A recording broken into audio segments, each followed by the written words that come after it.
Hello বন্ধুরা, দেখো আজকে হচ্ছে মুড়ি মাখা ব্রেকফাস্টে। কী কী এসছে? ফুলুরি, তিনটে ফুলুরি, বাবা কত এনেছে, দুটো সিঙ্গারা। এবার হচ্ছে এটা এবার হচ্ছে লঙ্কা, বাবা লঙ্কার জঙ্গল, পেঁয়াজের জঙ্গল।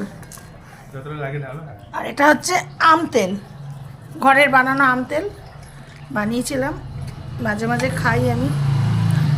চামচ লাগবে কি? কেমন লাগে? এক্সপার্ট। এটা ধর রাজু। ও এই তেল লাগবে না?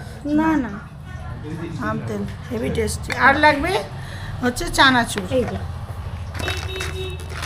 কি সুন্দর দেখতে করেছো গো। চানাচুর আর হচ্ছে চানাচুর। এবার মাখবে হচ্ছে রাজু, রাজু মাখবে। রাজু মাখ, আজকে এটা আমাদের ব্রেকফাস্ট জমে গেছে। ঠিক আছে, মেখে নেবো, হুম থেকে আমরা হ্যাঁ এটা খাবো।